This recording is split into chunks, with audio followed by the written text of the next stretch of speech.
नमस्कार, आपका स्वागत है।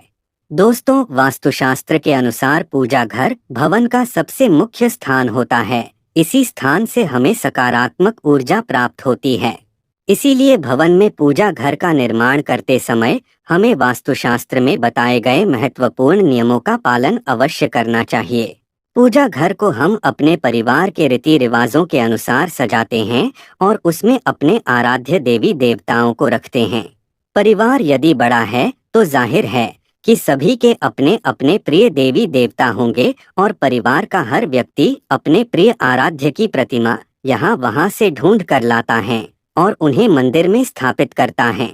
इससे पूजा घर में देवी देवताओं की संख्या बढ़ती ही जाती है, परंतु यह एक गलत बात है। पूजा घर में देवी देवताओं की संख्या सीमित होनी चाहिए, जिससे पूजा करने में आसानी हो सके।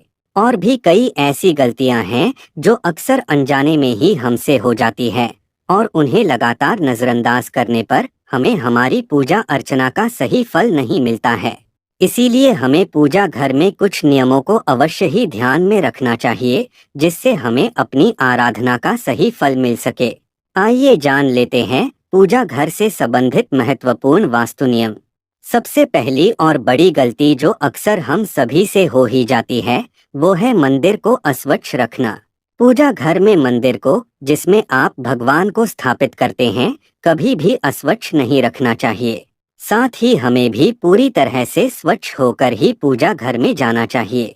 चप्पल जूते पहनकर या गंदे पैरों से पूजा घर में नहीं जाना चाहिए। दूसरी महत्वपूर्ण बात यह है कि हमारे पूजा घर का दरवाजा कभी भी दक्षिण दिशा में खुलने वाला बिल्कुल भी नहीं होना चाहिए। दक्षिण दिशा मृत्यु के देवता यमराज की दिशा मानी जाती है। इस दिशा में भगवान के लिए लगाए गए दिए की ज्योत भी नहीं होनी चाहिए। इसी प्रकार से देवी देवताओं के मुख भी दक्षिण दिशा में कदापि नहीं होने चाहिए। साथ ही यह भी ध्यान रखें कि देवी देवताओं के मुख एक दूसरे के आमने सामने ना हो। तीसरी बात है, पूजा घर में कभी भी खड़े हुए और नाचते हुए गणपति की मूर्ति ना रखे। तांडव करते हुए भगवान शिव की मूर्ति अथवा तस्वीर ना हो। हनुमान जी की तथा माता की रौद्र रूप में फोटो या मूर्ति कभी भी नहीं लगानी चाहिए। किसी भी भगवान की हमेशा ही शांत और बैठी हुई अवस्था में अर्थात विराजमान अवस्था में ही मूर्ति होनी चाहिए। पूजा घर में किसी भी देवता की खंडित मूर्ति कभी नहीं रखनी चाहिए। चौथी बात है, पूजा घर में भूल कर भी किसी जीवित या मृत व्यक्ति की तस्वीर देवताओं के साथ नहीं लगाएं। यह बिल्कुल भी शुभ नहीं माना जाता है। कई लोग साधु संतों की तस्वीरें अथवा मूर्ति पूजा घर में भगवान के पास रख देते हैं। वास्तुशास्त्र में ऐसा करना शुभ माना नहीं गया है। घर के मंदिर में पूजा के लिए मूर्तियां रखी जाए या तस्वीरें किसी भी देवता की एक से अधिक नहीं होनी चाहिए। साथ ही उन तस्वीरों या मूर्तियों की ऊंचाई 4 या 5 इंच से अधिक नहीं होनी चाहिए। जहां तक घर के मंदिर में शिवलिंग रखने का प्रश्न है, तो घर के मंदिर में 2 इंच से बड़ा शिवलिंग नहीं रखना चाहिए। यदि आपको अपने घर के मंदिर में बजरंगबली हनुमान जी की मूर्ति रखनी है, तो बाजार से खरीदकर ऐसी मूर्ति लाइए जो बैठी हुई अवस्था में आशीर्वाद देती हुई हो। घर के मंदिर में रखी जाने वाली देवी देवताओं की मूर्तियां या तस्वीरों के मुख प्रसन्नचित्त होने चाहिए। मंदिर में रखी गई मूर्तियों की बीच में कुछ दूरी अवश्य ही होनी चाहिए। घर के मंदिर में माता काली, भैरव जी और शनि देव जी की मूर्ति रखना वर्जित है। पांचवी बात है, हमारे प्राचीन हिंदू शास्त्रों में 5 देवों की प्रतिमा पूजा बताई गई है। इसीलिए प्रत्येक घर के मंदिर में इन 5 देवताओं की मूर्ति अथवा तस्वीर अवश्य ही होनी चाहिए। मंदिर में सूर्य देव की तस्वीर अवश्य लगाएं। गणेश जी, भगवान विष्णु, माँ पार्वती और भगवान शिव, इन 5 देवताओं की पूजा घर में अवश्य होनी चाहिए, तभी वह पूजा घर संपूर्ण होता है। शास्त्रों में यह भी वर्णित है कि पूजा घर में देवी देवताओं की प्रतिमाएं हमारे अंगूठे से बड़ी नहीं होनी चाहिए। यदि इससे बड़ी मूर्तियां हम रखते हैं तो उनकी प्राण प्रतिष्ठा करानी चाहिए और उनकी विशेष पूजा के नियमों का पालन करना चाहिए। ध्यान रहे, पूजा घर में भूल से भी किसी भी देवी देवता की खोखली मूर्ति नहीं रखनी चाहिए। मूर्ति मिट्टी की हो अथवा धातु की, वह कभी खोखली ना हो। ऐसी मूर्तियां जल्दी खंडित हो जाती है।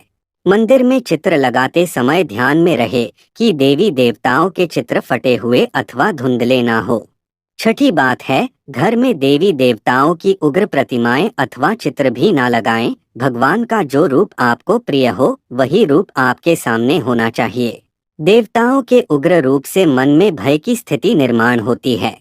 साथ ही घर के छोटे बालक देवताओं के ऐसे उग्र रूप को देखकर भयभीत हो सकते हैं और उनके मन में भगवान के लिए प्रेम कम होने लगता है। इसीलिए पूजा घर में सदैव ही प्रसन्न मुद्रा वाली मूर्ति ही रखनी चाहिए, जिन्हें देखकर मन में प्रेरणा जागृत हो। सातवीं बात है, प्राचीन काल से जो चलन है उसके अनुसार लकड़ी, पत्थर, सोने, चांदी या पीतल जैसी धातुओं की मूर्तियां ही घर में रखनी चाहिए। वैसे धातु की मूर्तियां महंगी होने के कारण आजकल पत्थर की मूर्तियों को भी बहुत से लोग घर में पूजा के लिए रखते हैं। पाषाण की मूर्ति सर्वश्रेष्ठ मानी गई है, क्योंकि इन्हें स्वच्छ करना आसान होता है। धातु की मूर्ति भी उत्तम होती है, क्योंकि ये जल्दी नहीं टूटती है। मिट्टी की मूर्ति रखने पर इनके टूटने की संभावना बनी रहती है और इन्हें स्वच्छ करना भी कठिन होता है। इसीलिए घर के मंदिर में ऐसी मूर्तियां रखें जो टूटे नहीं और उन्हें आसानी से स्वच्छ किया जा सके। घर के मंदिर में भूल से भी प्लास्टिक की अथवा प्लास्टर ऑफ पेरिस की मूर्तियां ना रखें। वास्तुशास्त्र में ऐसी मूर्तियों की पूजा करना अशुभ माना गया है। आठवीं बात है, वास्तुशास्त्र के अनुसार घर में मंदिर का स्थान कहाँ पर होना चाहिए। दोस्तों, भगवान तो इस संसार के कण कण में विराजमान हैं, लेकिन जहाँ बात करें मंदिर की तो उसके लिए निश्चित स्थान की आवश्यकता होती है, ताकि ईश्वर का स्मरण करते समय हमारा ध्यान केंद्रित हो। इसके लिए वास्तुशास्त्र में पूर्व दिशा का निर्धारण किया गया है। यदि मंदिर को पूर्व और उत्तर की दिशा के मध्य में बनवाया जाए तो ये सर्वोत्तम होता है, क्योंकि यह स्थान सकारात्मक ऊर्जा का स्थान होता है। इसी दिशा से सकारात्मक ऊर्जा घर में प्रवेश करती है। लेकिन ध्यान रहे, आपके घर का मंदिर वॉशरूम या शौचालय से दूरी पर होना चाहिए। अपने घर का पूजा स्थल ऐसे स्थान पर कदापि न बनाएं जहां पास में वॉशरूम हो, क्योंकि वॉशरूम या शौचालय नकारात्मक ऊर्जा का क्षेत्र है। ऐसे स्थान पर मंदिर बनाने से अशुभ परिणाम प्राप्त होते हैं। पूजा करते समय नकारात्मक ऊर्जा आपको प्रभावित कर सकती है। पूजा घर शयन कक्ष में भी नहीं होना चाहिए। नौवीं बात है, घर के मंदिर के संबंध में यह एक महत्वपूर्ण बात यह भी है कि जहां तक हो सके घर का मंदिर आपके उठने बैठने की जगह से ऊंचा होना चाहिए, क्योंकि सभी देवी देवता का स्थान हम सबसे ऊंचा है। यदि घर में पूजा के स्थान के लिए एक अलग ही कमरा दिया जाए तो सर्वोत्तम होगा। घर के मंदिर में कभी भी बिखरा हुआ सामान नहीं होना चाहिए।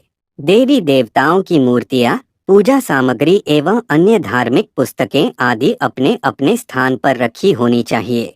कभी कभी ऐसा देखा जाता है कि लोग लापरवाही में पूजा स्थान पर वस्तुओं को बिखरा कर रखते हैं। ये वस्तुएं हमारी पूजा में बाधा निर्माण करती है, जिससे हमारा ध्यान भटकने लगता है। इसीलिए पूजा घर में सामग्री को सदैव ही व्यवस्थित रखना चाहिए। घर के मंदिर में पूजा करने के बाद जली माचिस की तीली, मुरझाया हुआ फूल, जली हुई काली बाती आदि को हटा देना चाहिए। अपने पूजा स्थल को साफ सुथरा रखना चाहिए। घर के मंदिर में बिखरी और जली हुई माचिस की तीली नहीं होनी चाहिए। यदि दीपक जलाने के लिए आपने पूजा घर में माचिस रखनी ही है तो उसे किसी कागज या कपड़े में छिपाकर रखना चाहिए। उसे सामने नहीं रखना चाहिए। दीपक जलाने के बाद बुझी हुई माचिस की तीली को इधर उधर नहीं फेंकना चाहिए, बल्कि उसे डस्टबिन में डाल देना चाहिए। ध्यान रहे, पूजा घर में लाइटर आदि चीजों का प्रयोग दीपक जलाने के लिए भूल से भी ना करें। तो दोस्तों, इस प्रकार से आप अपने पूजा घर में वास्तुशास्त्र के नियमों का पालन करके सकारात्मक ऊर्जा निर्माण कर सकते हैं। उम्मीद है आपको यह जानकारी अच्छी लगी होगी। वीडियो को लाइक जरूर करें, कमेंट में जय श्री कृष्ण अवश्य लिखें, साथ ही चैनल को सब्सक्राइब जरूर करें। आप सभी का धन्यवाद।